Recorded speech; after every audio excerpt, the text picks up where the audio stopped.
Selama beberapa tahun, sepasang suami istri selalu berselisih satu sama lain. Diselingi dengan keadaan baik selama beberapa minggu, lalu kemudian kembali berselisih lagi. Meskipun si suami serba berkecukupan secara finansial, ditambah juga kekayaan si istri. Suatu ketika, si istri pun telah hamil bayinya yang ketiga kali, dan ini menyebabkan mereka marah dan saling berselisih kembali satu sama lain. Pada suatu hari, si suami merasa jenuh.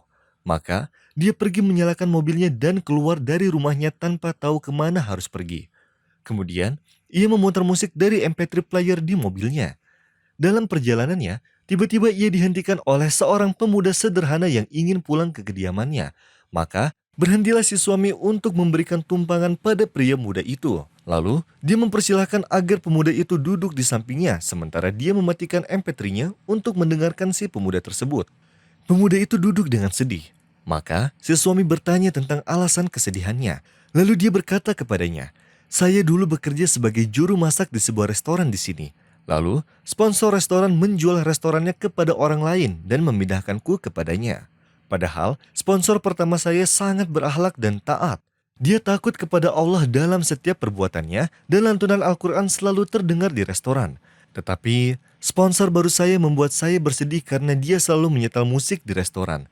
Dan ini sangat menyakitkan bagi saya, sebagaimana ia menyajikan suatu hidangan seperti makanan dan minuman yang haram. Jadi, saya berusaha keras untuk kembali ke sponsor pertama saya. Akan tetapi saya tidak bisa. Lalu saya bertanya kepada sponsor saya yang baru, berapa yang dia inginkan jika saya pindah ke sponsor yang lain.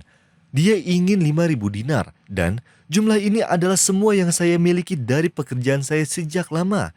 Dan sudah saya kumpulkan untuk membawa istri saya pergi dari rumah keluarganya. Saya sekarang dalam kegundahan yang sangat dalam, dan juga terjebak pada masalah yang sangat sulit. Istri saya tinggal di rumah keluarganya, dan jika sedang menelpon, ia selalu bertanya kapan saya bisa membawanya.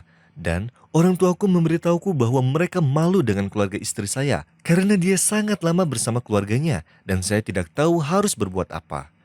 Si suami sangat terpengaruh oleh perkataan pemuda itu dan merasakan ketulusan dalam setiap kata-katanya. Lalu dia berkata pada dirinya sendiri, pemuda malang ini mengorbankan pekerjaan dan gajinya yang sangat dibutuhkannya agar dia tidak membuat Allah marah. Dan aku yang diberkahi dengan uang justru terang-terangan dalam bermaksiat, mendengar lagu, dan juga merokok. Pasti inilah penyebab kesusahan yang aku jalani bersama istriku. Kemudian, dia melempar kaset lagu dari mobilnya. Sebelum pemuda itu keluar dari mobil dan setelah dia sampai di tempat yang dia inginkan, sang suami meminta kontaknya dan berkata, "Aku akan menghubungimu malam ini." Si suami itu kembali ke rumahnya dengan tersenyum, lalu bertemu istrinya dengan perasaan senang, dan mengatakan kepadanya, "Mulai hari ini, tidak ada rokok, lagu, dan juga film. Kita akan hidup dengan ayat-ayat Al-Quran dan semua yang menyenangkan Allah terhadap kita. Kita akan berpuasa, sholat, dan bangun malam bersama. Insya Allah." Si istri sangat senang dengan perkataan suaminya yang ingin ia mendengarnya bertahun-tahun yang lalu. Dan kemudian dia bertanya kepadanya tentang alasan dari perubahan ini.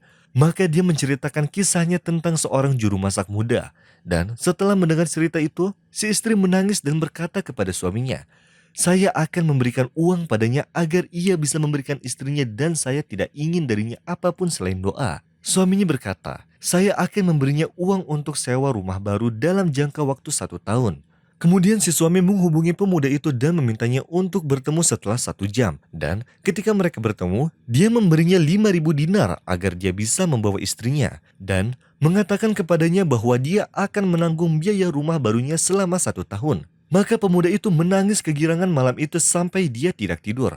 Bahkan dia sengaja bangun malam untuk mendoakan sepasang suami tersebut.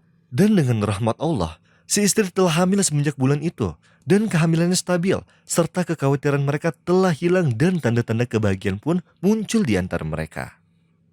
أقم الصلاة لدلوك الشمس إلى غسق الليل وقرآن الفجر إن قرآن الفجر كان مشهودا ومن الليل فتهجد به نافلة لك عسى أن يبعثك ربك مقاما محمودا وقل رب أدخلني مدخل صدق وأخرجني مخرج صدق واجعل لي من لدنك سلطانا نصيرا وقل جاء الحق وزهق الباطل إن الباطل كان زهوقا وننزل من القرآن ما هو شفاء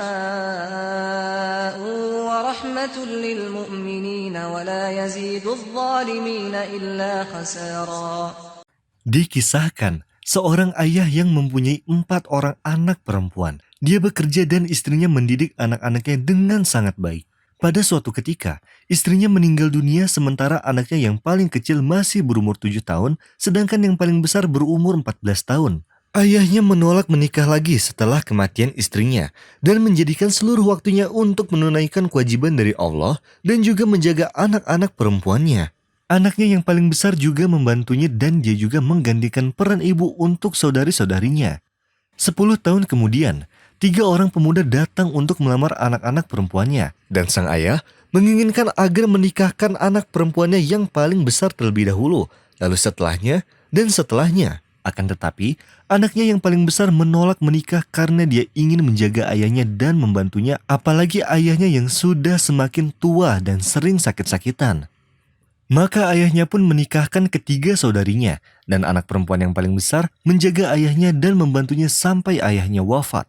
Setelah ayahnya wafat, mereka membuka surat wasiat ayahnya dan tertulis di dalamnya, "Janganlah kalian membagi atau menjual rumah ini, sampai kakak kalian yang paling besar yang telah mengorbankan kebahagiaannya untuk kebahagiaan kalian mendapatkan tempat tinggal yang layak." Akan tetapi ketiga saudarinya menolak wasiat itu dan ingin menjual rumahnya agar satu persatu dari mereka mendapatkan bagian dari warisannya, tanpa peduli kemana akan pergi kakaknya yang paling besar yang tidak memiliki tempat berlindung selain Allah Azza wa Jalla. Ketiga saudarinya pun menawarkan rumahnya untuk dijual, dan datanglah pemuda kaya yang ingin membelinya. Saat kakaknya yang paling besar merasa bahwa dia tidak bisa melarikan diri dari penjualan rumah dan membagikan hasilnya, dia pun menelpon pada sang pembeli rumah dan menceritakan padanya tentang wasiat ayahnya. Dan dia tidak memiliki apapun kecuali rumah ini untuk tempat berlindung. Pemuda itu pun harus bersabar dan membiarkannya tinggal di rumah ayahnya beberapa bulan sampai dia menemukan tempat yang layak untuk ditinggalinya. Pemuda itu setuju dan berkata, "Baiklah, tidak apa-apa. Aku tidak akan mengambil rumah ini sampai kau mengabariku bahwa kau telah menemukan tempat yang cocok untukmu, meskipun kamu bertahun-tahun lamanya tinggal di sana." Lalu sang pembeli membayar rumah itu dan dibagikannya kepada keempat perempuan tersebut. Dan ketiga saudarinya kembali ke rumah suaminya masing-masing dengan bahagia. Namun, tidak ada yang memikirkan tentang kakaknya, selain mengatakan, "Mungkin harta ini dapat membantu memperbaiki keadaan kita. Kita hidup dalam kemurungan dan hilangnya kebahagiaan dari rumah kita." Kakaknya yang paling besar tersenyum dan percaya bahwa Allah tidak akan menelantarkannya karena dia selalu menemani ayahnya dan hidup mengabdi untuk ayahnya. Lalu, dia mendoakan ketiga saudarinya agar berhasil. Lewatlah beberapa bulan. Pada suatu hari, kakak perempuannya yang paling besar dihubungi oleh pemuda yang membeli rumahnya. Dia takut dan mengira bahwa dia kembali untuk menagih janjinya dan akan mengusirnya dari rumah ayahnya. Dan saat dia mendatanginya, dia berkata pada pemuda itu, "Berikan aku waktu, aku belum menemukan pengganti tempat tinggal untukku." Lalu pemuda itu berkata sambil tersenyum, "Tidak apa-apa, aku tidak datang untuk itu. Akan tetapi, aku datang untuk memberikanmu kertas dari pengadilan. Sesungguhnya aku telah menghadiahkan ini sebagai mahar untukmu. Jika kau menerimanya, aku akan menjadi suamimu. Dan jika kau tidak menginginkannya, aku akan kembali dari tempat aku datang. Dan dalam dua pilihan itu, rumah ini tetap menjadi hakmu. Tidak pernah aku memimpikan seorang istri yang lebih baik darimu dan akhlakmu. Ketahuilah, sesungguhnya jika kamu berbuat baik, Allah tidak akan menelantarkan imbalan untukmu. Maka bagaimana dengan baktimu kepada ayahmu?" Kakak perempuan itu pun menangis dan mengetahui sesungguhnya Allah tidak akan menelantarkan perbuatan orang-orang yang baik. Dan dia setuju untuk menikah dengan pemuda kaya tersebut. Dia pun hidup bahagia di dalam rumah ayahnya bersama suaminya yang dermawan. ما عندكم ينفد وما عند الله باق ولنجزين الذين صبروا أجرهم بأحسن ما كانوا يعملون.